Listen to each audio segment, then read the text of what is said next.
Well, I don't know about the dancing. I'll have to work on that one too. But my wife, she's trying to get me into the gymnastics spot, so we're gonna learn a backflip here shortly. I feel like that's gonna be a couple day process, so we'll see how that goes. Welcome to episode 361 of Alberta Dugout Stories, the podcast. I'm Joe McFarland. We have a trio of great guests coming up on the show, but first, the news headlines. And we'll start with Baseball Canada, as the hosts for national championships have been unveiled. In a move that provides some stability and predictability, the organization has announced 5-year hosting cycles for the Ray Carter Cup in Vaughan, Ontario, and the 13U National Championship in Woodstock, Ontario. In this neck of the woods, Fort McMurray will host the 18U National Championship in 2030 and 2031, which is where the tournament was held this past summer and will be held again in 2026. Meantime, the men's national championship will go to Edmonton in 2027 and Red Deer in 2029. And in Saskatchewan, the 19U women's national championship will be held in Saskatoon over the next 2 seasons. Speaking of national championships, tickets for the Road to Dawgs Academy National Championship are now on sale. The Dawgs announcing the pricing options earlier this week, including early bird and dog season ticket holder pricing before March 1st. The inaugural Morneau Cup Championship will go July 14th to 20th in Okotoks. Tonight is the night if you're listening on Thursday, as history will be made with the first Women's Pro Baseball League draft. Several players we featured, including Madison Willen, Zoe Hicks, Sydney Berry, and Addie Zebart, are on the list of draft-eligible players. We'll be keeping tabs on everything on social, and we'll update you on next week's podcast. Baseball Alberta will be celebrating the best of 2025 this weekend with its annual AGM and awards. They've been unveiling some of the winners on social the last few days, including their Women's Players of the Year, including Juliana Scott, Sydney Berry, Avery Mullen, and Andy Walsh, as well as Umpire Hall of Fame inductee Steve Delude of Calgary. As we do every year, we'll have a full wrap-up story up on our website after this weekend's festivities, which I will be in attendance for.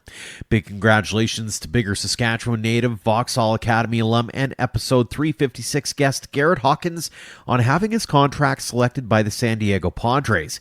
He now joins their 40-man roster after an outstanding season split between High A and Double A, leading the Padres to say they don't want to leave him exposed in the Rule 5 draft. A tip of the cap to Grande Prairie native and Dawgs alum Dane Tofteland on being selected in the 7th round of the Banana Ball draft by the Loco Beach Coconuts. He's coming off a couple of great seasons with the Pioneer League's Rocky Mountain Vibes. We'll be catching up with Tofteland on this episode in just a few minutes. Friend of the show, Logan Grant, has taken his baseball journey international. The Dawgs Academy and Okotoks Dawgs alum graduated college this past spring and was looking for a new home. It will be with the Diablos of the Guatemala Winter League. On the commitment front this week, Caleb Bozek of Vauxhall Academy is heading to Connor State College. Lucas Chappelle of the Sherwood Park Dukes and Going Yard Academy goes to Pratt Community College.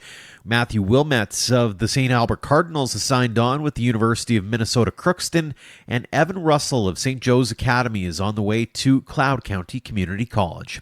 We'll stick with the young guns as we head to our guests of the week for a chat with Josh Mills. The Leduc native and Black Gold 57s alumni has really been turning heads on the mound since making the move south to Dawgs Academy, where he was a part of that vaunted Dawgs Black squad. The 2024 Baseball Alberta 15U AAA Player of the Year also had stops this summer at the Canada Summer Games with Team Alberta, the Canadian Future Showcase, and is fresh off a trip to the Dominican with the Baseball Canada Junior National Team. The University of Houston commit joined us this week to talk about his summer, his journey, and so much more. Josh, thanks so much for joining us here on the show. Thank you so much. I'm happy to be here. What a year it's been for you. Maybe we'll start with the most fresh piece of news that you have. You're freshly off that trip with Baseball Canada's junior national team. What was that experience like now you've had a couple of weeks back at home? There's nothing like it, really. It's such a privilege to be part of such a small group of guys and really other guys that the minds, like, everyone thinks so alike, and, everyone goes about things the same way. It's really cool to be with such like-minded people who want the exact same thing. Mm-hmm. How much of it is almost pinching yourself the first time you walk in and there's your stall, there's your swag, there's that Canada? Like, that's got to be a pretty special moment. No, yeah, for sure. I remember when we were coming down from the hotel and we were going to grab our stuff and just seeing the bags all lined up. I'm like, oh man, this is awesome. Very cool. Talk about the experience from a learning perspective. I mean, you've got some world-class coaches with you. You've also got some players who have been there before, getting the opportunity to maybe be a sponge. What's it like learning from some of the best across the country? It's awesome. It's like you really see like kind of what the other talent is out there, and even in the Dominican, there's just so many other players out there, and everyone's so much different, even in the different countries. Like just the way people go about things. And even I guess like how people are kind of different province to province. Like there really is a difference, and it's cool to kind of learn things from other players and kind of soak in what they can give to you, I guess. Mm-hmm. Did you use it a little bit as maybe a barometer almost to go, yeah, I can actually play with some of the best across this country? Yeah, for sure. I was like at T12, for example. Like I've been competing, I guess, for a while, and then I in the Dominican, I guess I had a good outing too, and it really just opens my eyes. Like, yeah, like I guess I belong with these guys. Mm-hmm, absolutely. What a year it's been for you. And let's go back in time a little bit and kind of go chronological. We'll get to T12 in a second, but let's start with Dawgs, because man, that Dawgs Black Squad was something else. Not just in the wins category, but everybody I've talked to on that team has been like, we were super tight. This is a special group. What was it in your eyes that made that group so special? Yeah, again, it was amazing. Like the most fun I've ever had. It's I think like just we spend so much time together, and it really is like another family for me with the amount of time that I spend with those guys, and all the deep connections we build, and I guess it just transfers out on the field too, and we have a lot of success, so it's awesome. Mm-hmm. What is the key to success in your eyes? Like, it's one thing to be a tight group, but it's another to put up the kinds of win totals that you guys did. What was it that really seemed to work for you? I always like to say, like, we just wanted it. Like we'd put down, like, we just wanted it every single at bat. We'd go through games, losing, we'd come back. We just always wanted it, and I think that's what drove us to win so much. Mm-hmm. On a personal level, what was working for you with Dawgs that made you really stand out, make you go, yeah, that was a pretty good year? For me personally is I really found I was really good at just not walking a lot of guys and just staying in the strike zone, and I just got hitters out consistently, and I think that was really valuable that I had that consistency where I could go out in every game and give a valuable result to my team. Mm-hmm. Speaking of valuable results, you got to talk about Canada Summer Games for a second here. Everybody I talk to says it's such a cool experience because it's not just a baseball tournament. What did you take away from those few days out east? It was probably the funnest week I've ever had playing sports. It was like just an unreal experience, just meeting so many athletes, and like just that whole experience was unreal, and playing with my teammates and being in the dorms. I miss it so much. What's that like, getting to rep your home province? What's that mean to you? It's a lot of fun. Like everyone there wants to win it bad for the province. I know every time I play for any team, I want to represent them as best I can, and it means a lot for Alberta to showcase the talent we got here and how we are the best. And I still think we are the best. I think we should have won. Sometimes it just doesn't. The cards don't line up for sure. You guys definitely showed out as well from an Alberta perspective. A lot of great performances out in Toronto. You mentioned a T12 Canadian Future Showcase. Looking back on that experience, what stands out to you?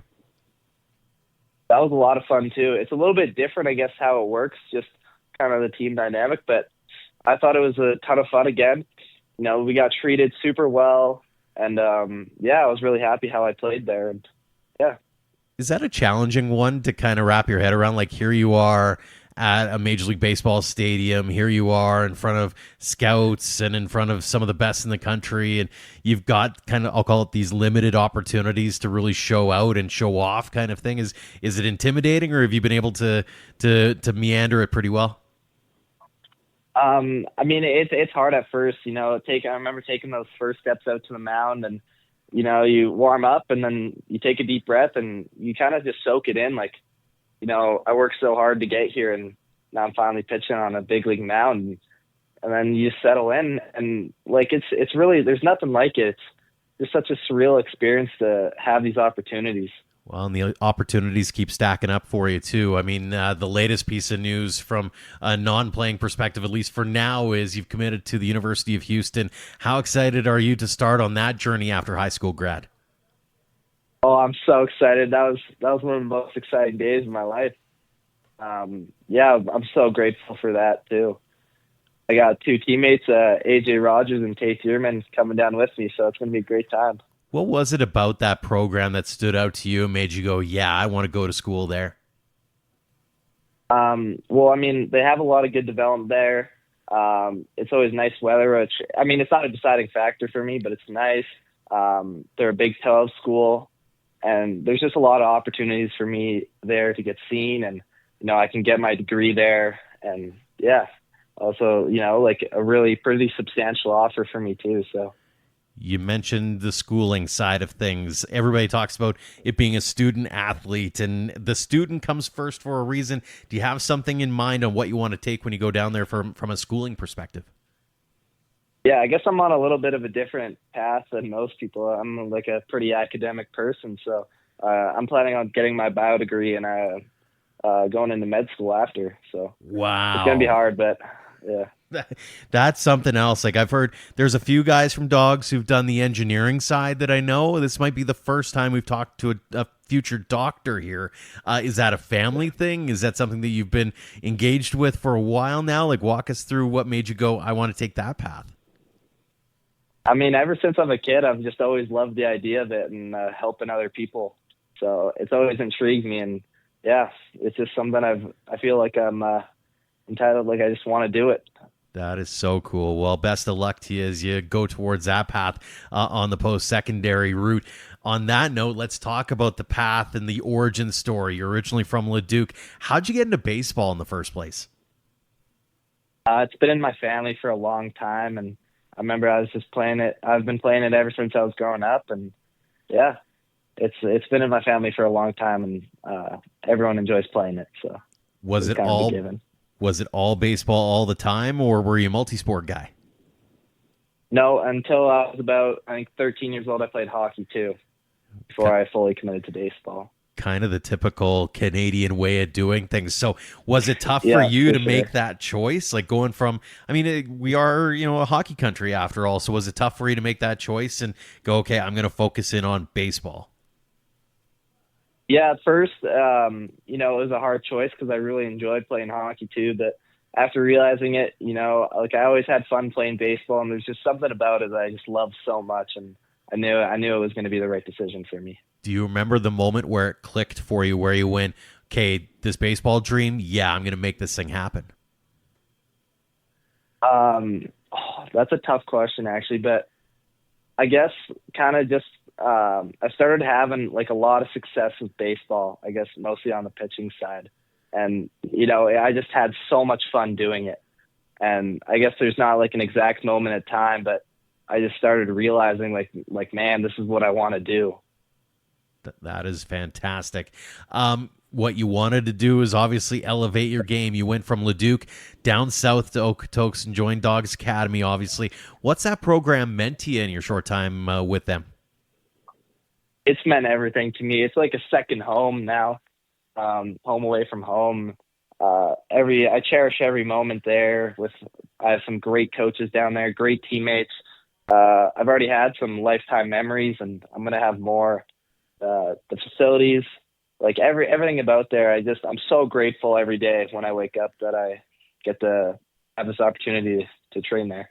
I tend to ask a lot of the college guys after the fact, like, could you ever have imagined being that guy swilling 50-50 tickets up on the concourse during a WCBL game, and now you're the guy who's on that field? Are you having those thoughts already of, hey, one day I want to be playing with the summer league Dogs?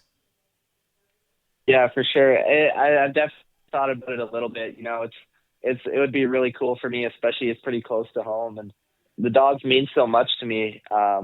I think it would just be an unreal experience. Absolutely.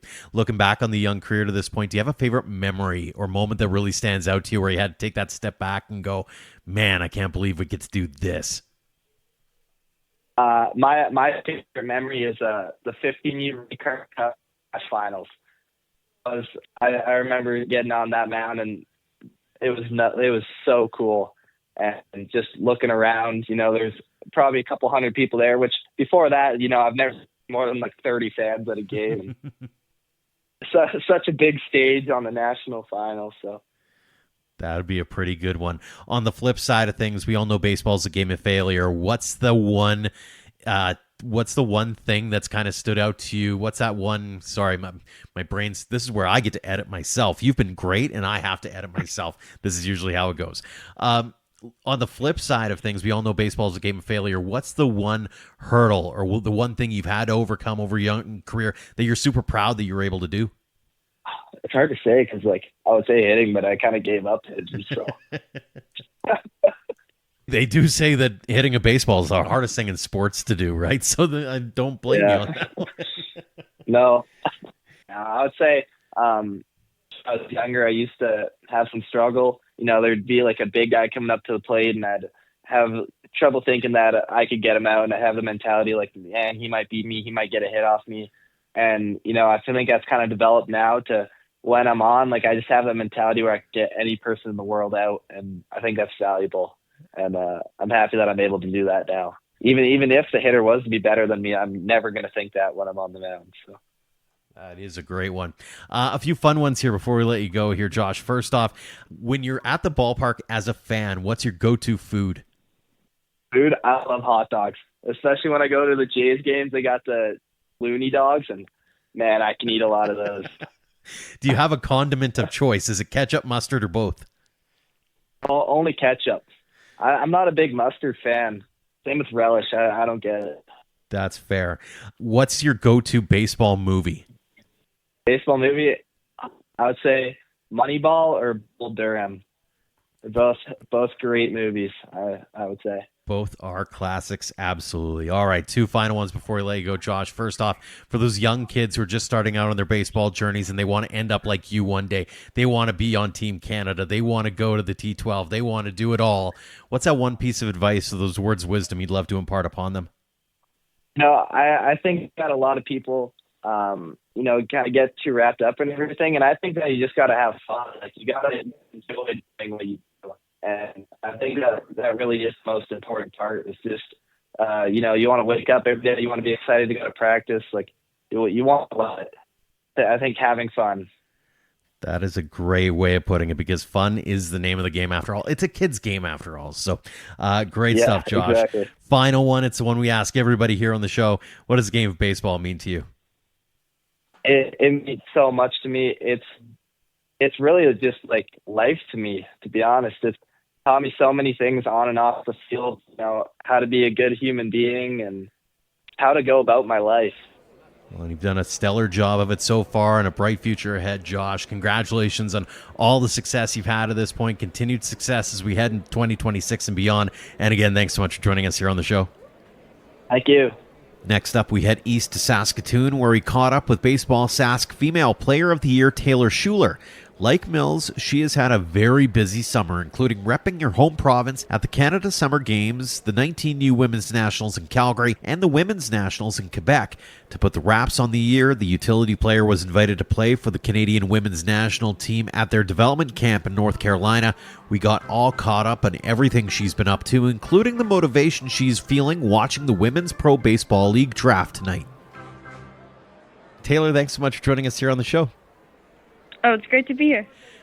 First off, Taylor Schueller, Baseball Sask Female Player of the Year. After a couple of weeks to soak that all in, how does that sound? It sounds so good. It's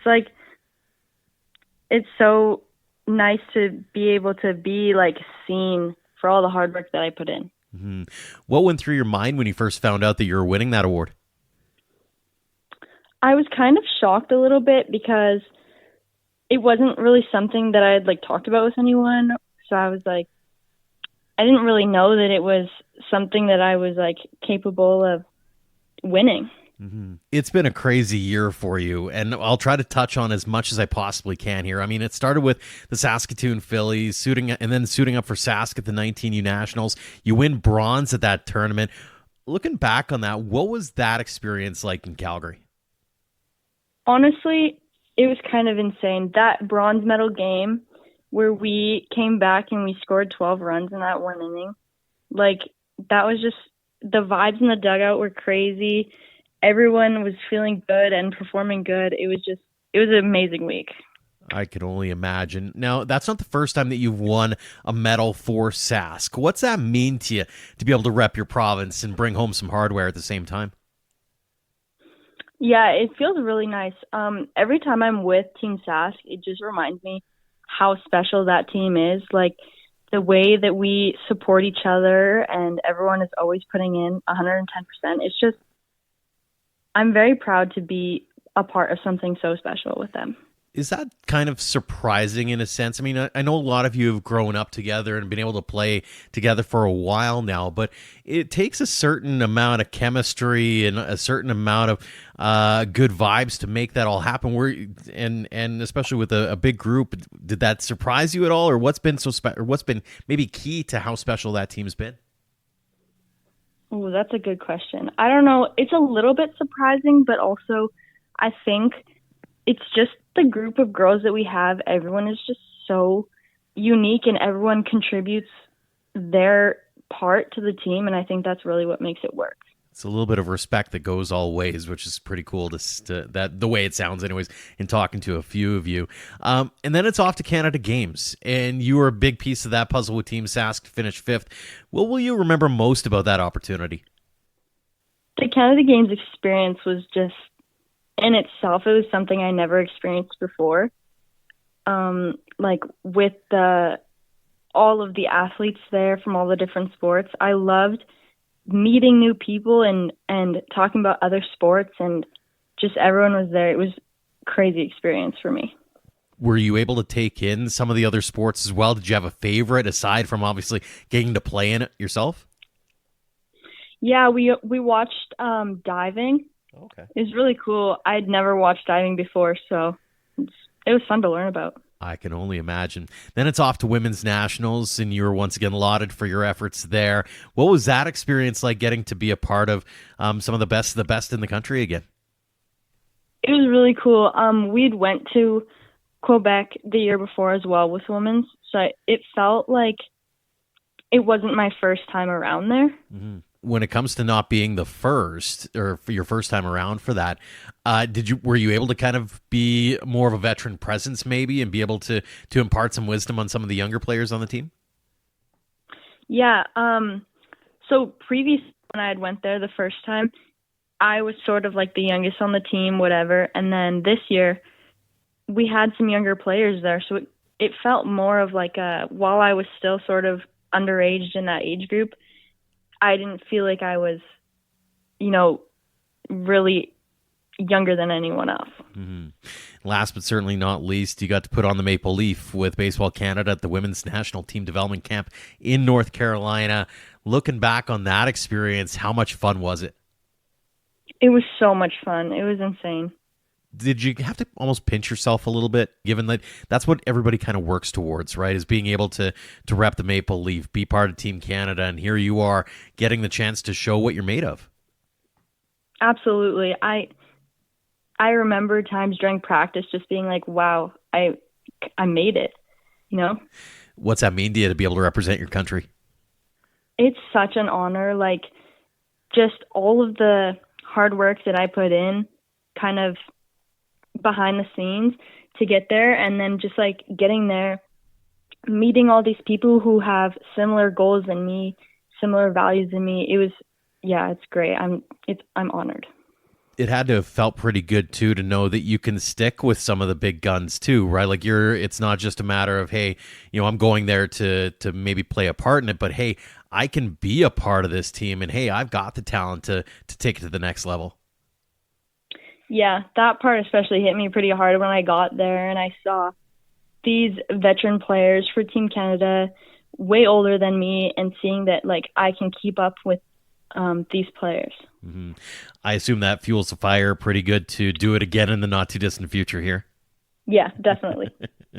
How much of that kind of experience, whether it be women's nationals or any kind of national tournament or even playing for Baseball Canada, is about being a sponge and learning from those around you? You mentioned the veterans for Team Canada as an example.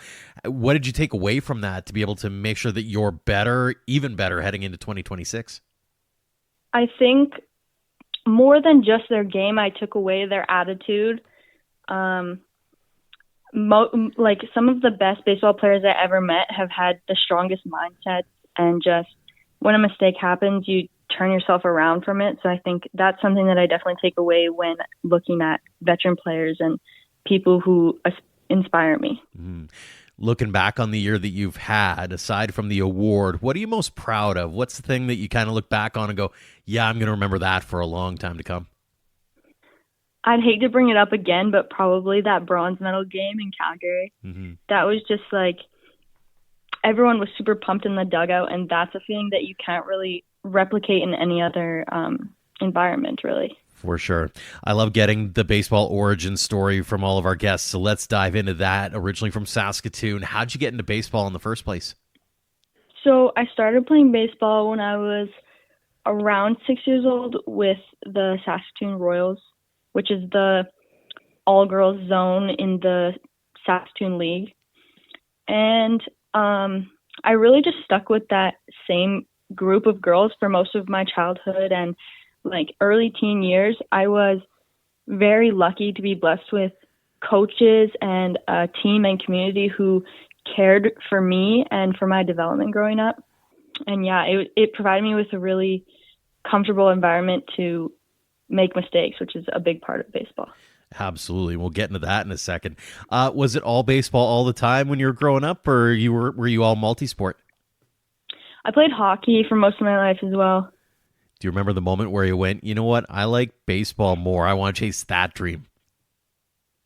Yeah, it was actually only like 2 or 3 years ago, which I really focused in on baseball.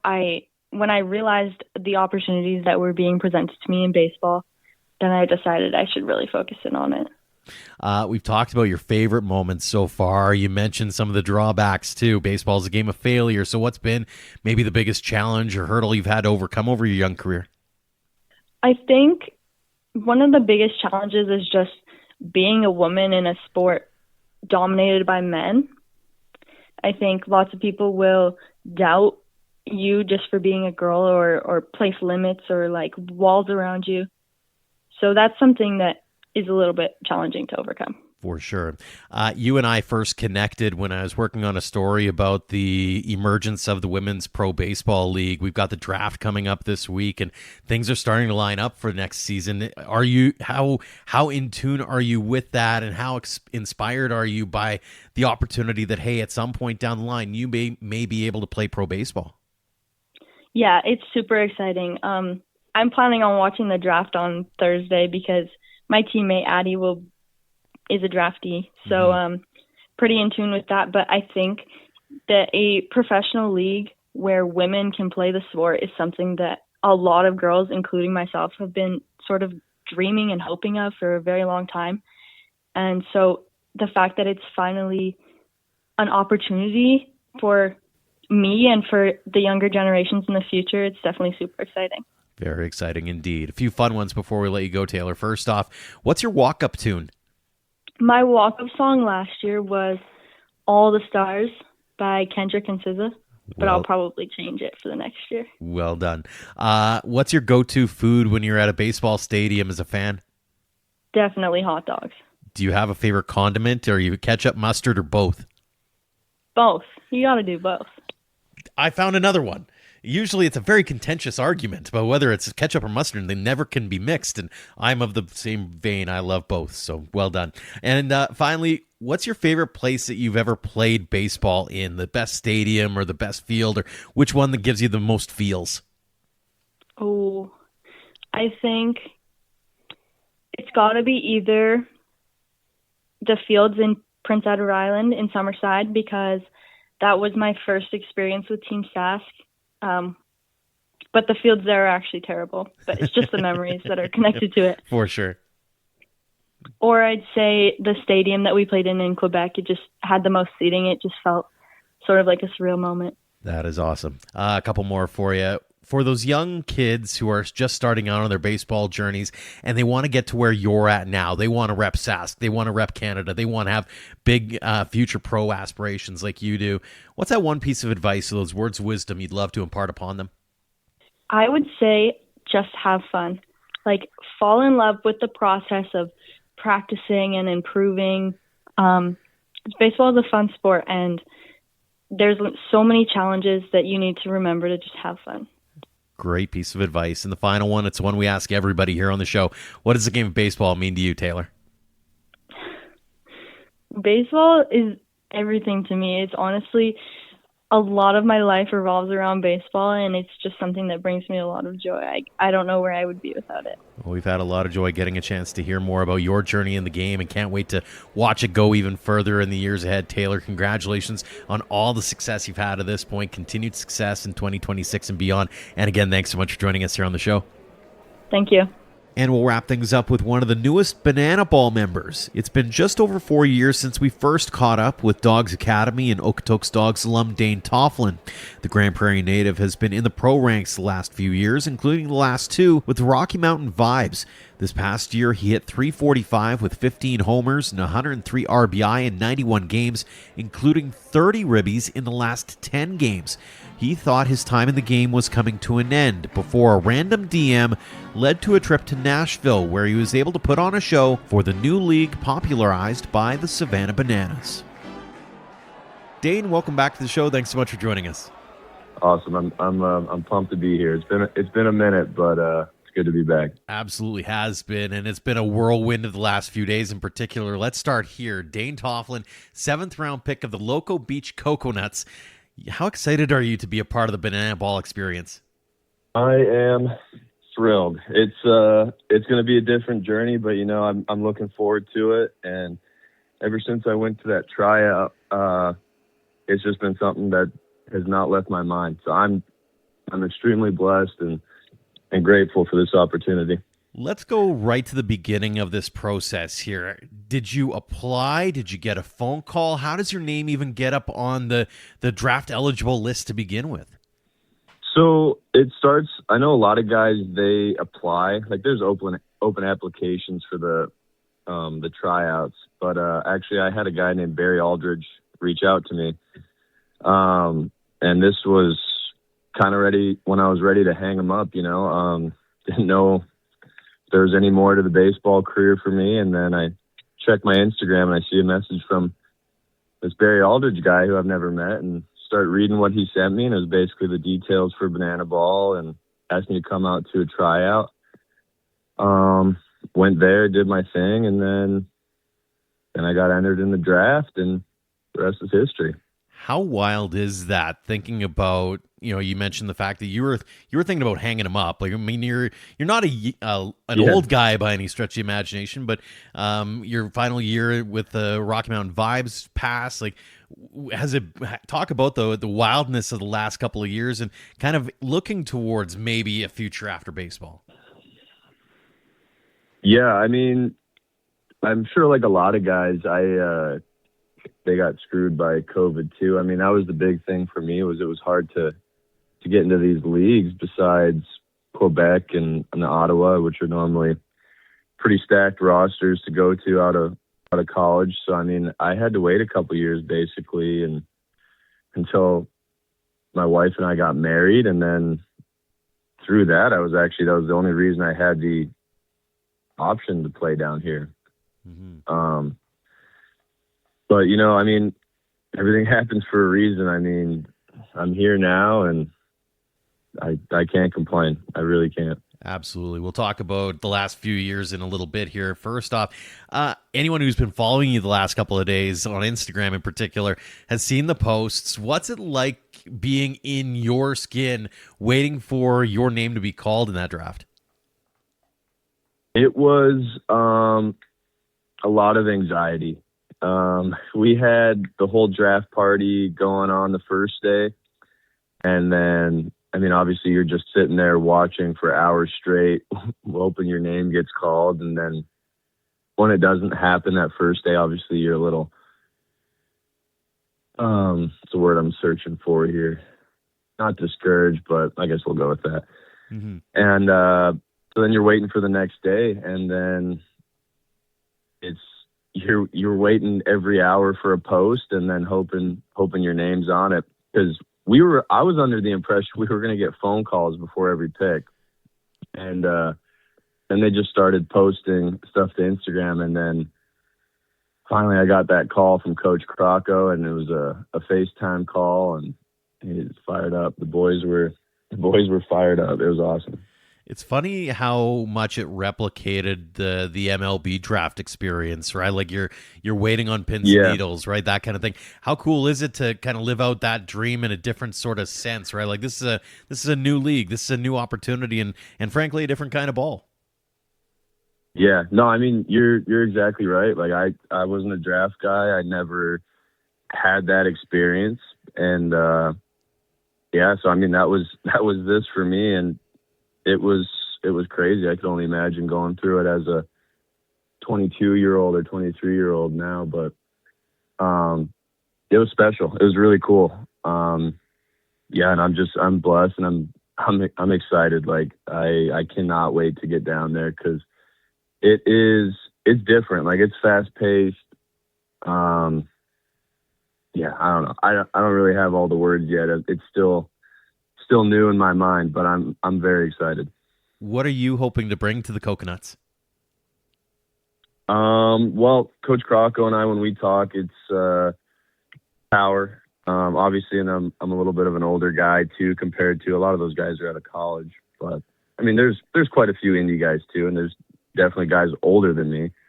But definitely a little bit of experience in the locker room. Hopefully, I can steal some bags this year. I gotta start running again. But some power, and then hopefully just a solid third base. I think there's some plans too to have me play a little bit of second, which the expertise there is limited, but I'm always up for a challenge.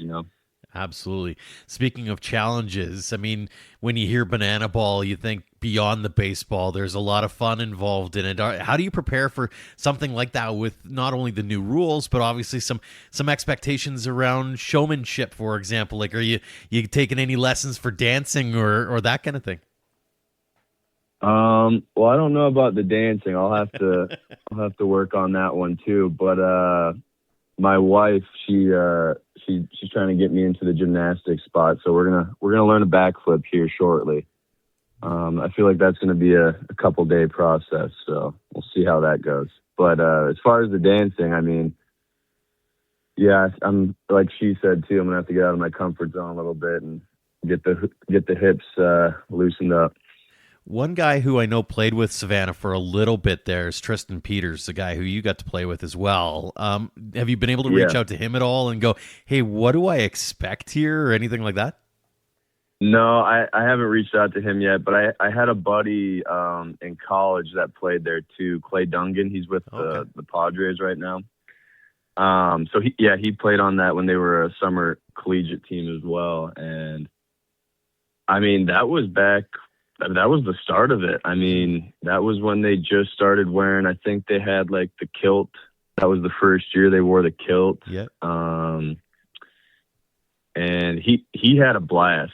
And I mean, I'm excited too. I mean, the Coconuts are a brand new team. And it's kind of like any expansion team. I mean, no one has expectations really, but I mean, just getting into this group chat with the guys, I mean, we're already setting the bar high for ourselves. So I mean, it's exciting, and it's nice to be in a team where everyone has a pretty common goal, and a lot of the guys seem goal oriented. So it's gonna be a lot of fun.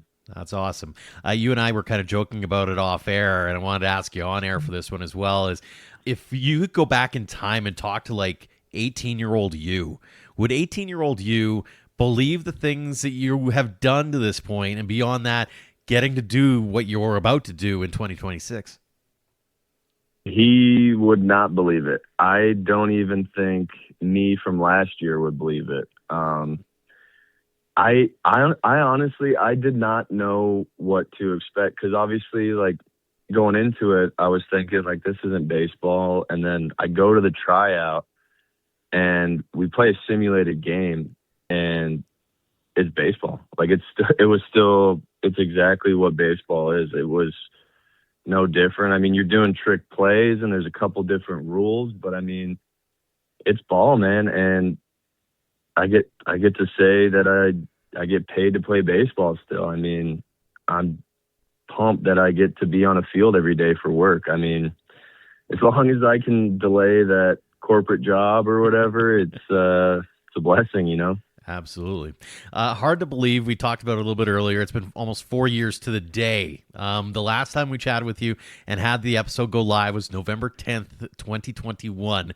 A lot has happened in that time, including time with Ottawa, Ogden, and most recently last couple of years with the Rocky Mountain Vibes. That includes winning a championship with the Raptors in 2023. What do you remember most about that team and that run? I mean, that was a special group of guys. I mean, I showed up late because of paperwork.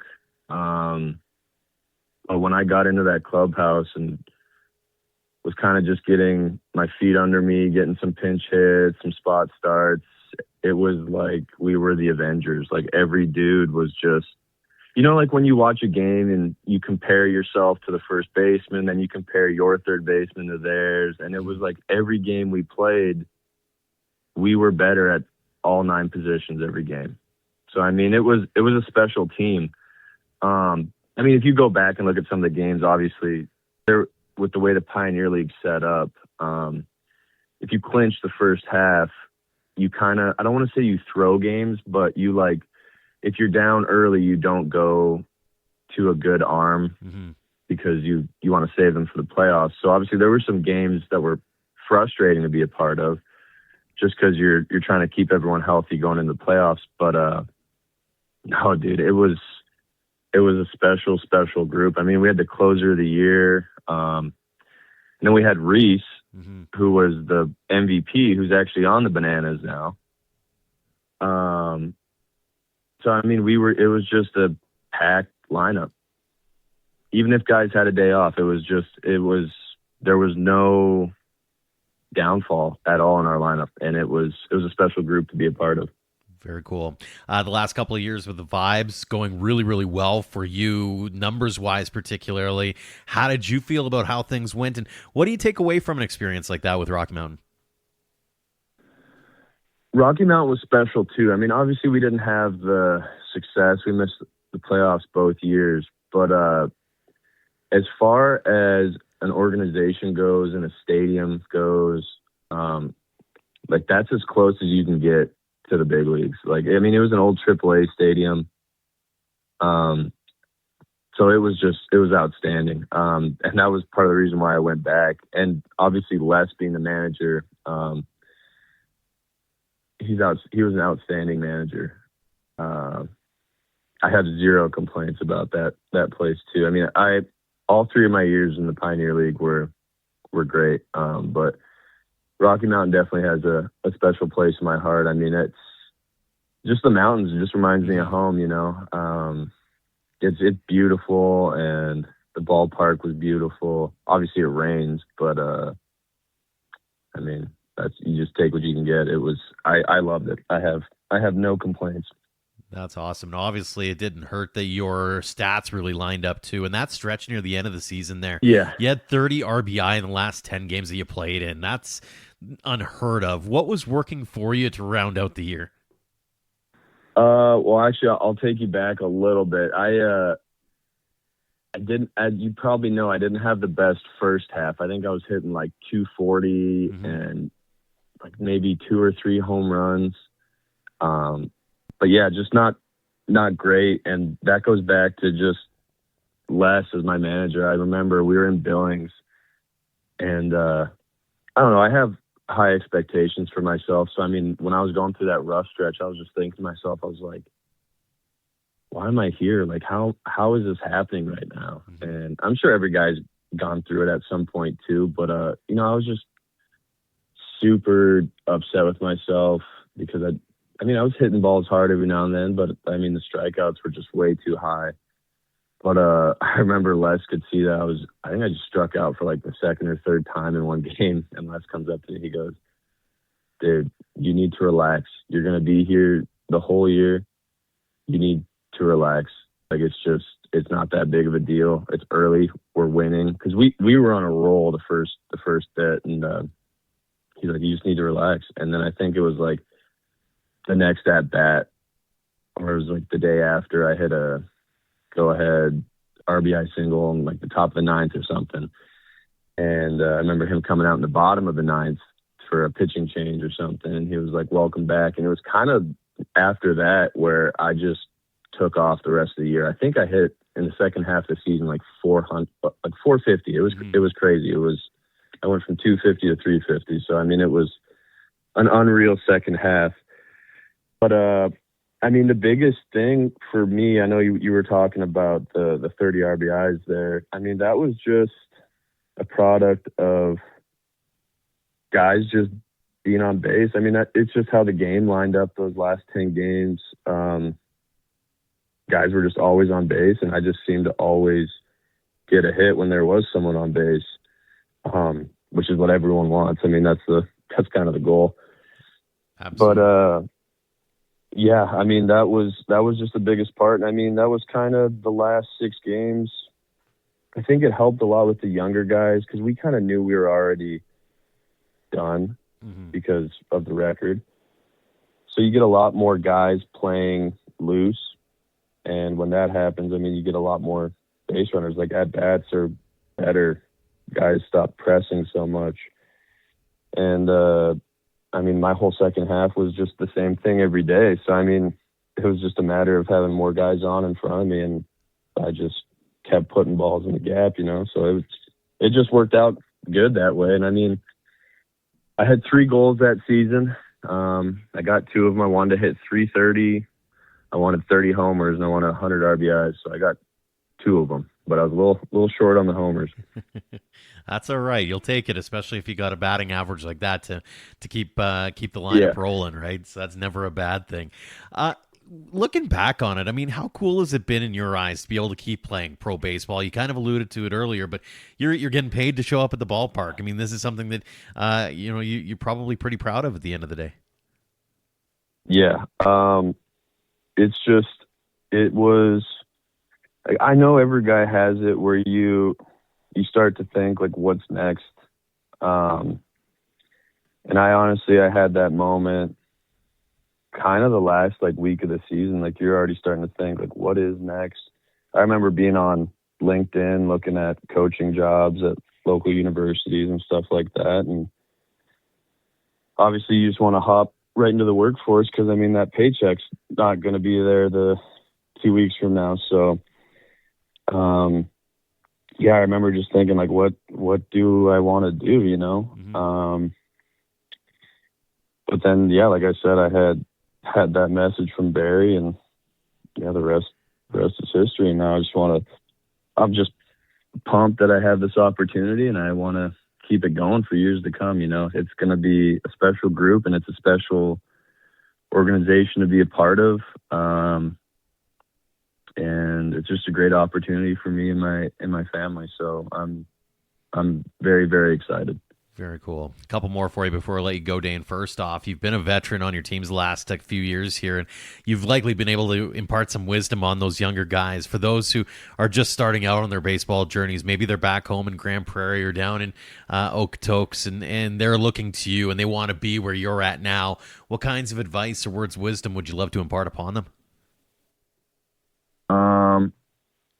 I mean, it's going to sound kind of cliche, but I mean, you just got to work your tail off, man. And it's got to be in the hours when no one's watching. I remember in Okotoks, like, that was the biggest blessing for me and to start my baseball career, because there was just, the facility was always open, and I lived there, and it was amazing. Cause I mean, I had a great childhood growing up, but obviously baseball wasn't huge where I was in northern Alberta, Mm-hmm. I mean, I tell this to everybody, like when my brother's down here too, I had 3 people in my grade 4, 5, and 6 class. Like that was the size of our class. We had 3 people. Mm-hmm. But, and to come from that and now to be in banana ball is like, it's kind of crazy when you think about it.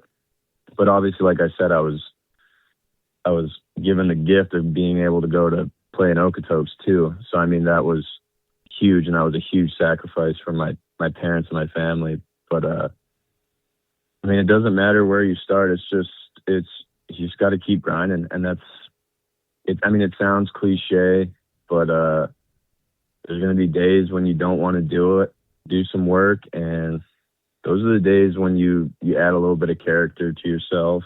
And, yeah, I mean, you just got to get it in no matter what. That's the bottom line. Obviously it's different if you're hurt, but there's just days where everyone feels lazy, and it happens, but you got to do it. It's part of being a professional, especially if you want to be a professional. You don't feel great every day. I mean, I was blessed to be healthy the last 2 seasons, and I played every game. And I'll tell you what, you don't feel good every day, but it's you just got to strap it on and get after it. So that's all I got. I mean, it ain't for the weak, that's for sure. When you want to play every day, it's not as glamorous as it seems, I guess, until you're in the show, because I get to fly everywhere. But yeah. For sure. Final one for you. I know I asked this the last time we chatted, so I'll be curious how your answer has evolved over the last 4 years. What does the game of baseball mean to you, Dane? It's everything, man. I mean, even looking at that point in time where I didn't know what I was going to do after I was done playing, when I was looking at jobs, it was something to do with baseball. I mean, it's obviously my family is my life for sure, but baseball is another huge part of my life. And like a lot of guys, it becomes part of your identity, and it's all you want to do. I mean, there's so many life lessons that you get from baseball, and just sports in general, just hard work and all that stuff. But I mean, it's a huge part of my life, and it would have been a tough thing to let go for sure. So I'm extremely grateful to be in a position I'm in. Well, we're grateful for the opportunity to get to catch up with you after 4 years away, Dane. Congratulations on being selected in the Banana Ball draft. Congrats on all the success you've had at this point. Continued success heading into 2026 and beyond. And again, thanks so much for joining us here on the show. Awesome. Thanks for having me. I appreciate it. Thanks again to Josh Mills, Taylor Schueller, and Dane Tofteland for joining us this week, and thanks to all of you for downloading and listening. If you like this or any other episode, make sure to leave us a rating and review on your podcast app, and don't forget to hit subscribe as we have new episodes planned to round out the 2025 season. A tip of the cap, as always, to our Platinum supporters for all they do for us and for the game in this province. The Okotoks Dawgs, Under the Light Sports and Entertainment, and the Western Canadian Baseball League have been outstanding partners in helping us cover costs and much more. To join our roster, drop me a line at joe@albertadugoutstories.com. Until next time, thank you for all of your support online, on social, and on air of Alberta Dugout Stories.